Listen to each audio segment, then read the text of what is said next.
আমরা গাজী ভাইয়ের ওইখানে এসে পুষ্কনিতে বাবলু মুখা ধুইতেছে, আপনারা সবাই দেখুন। গাজী ভাইয়ের জন্য আমরা অপেক্ষা করতেছি,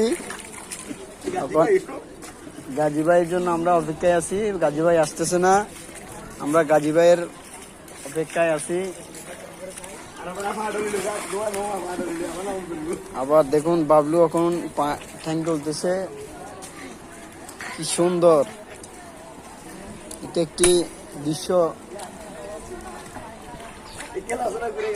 এখন এই ছেলেটি কত সুন্দর করে পুষ্করিতে গোসল করতেছে, এই দেখুন দেখুন ওই দেখুন।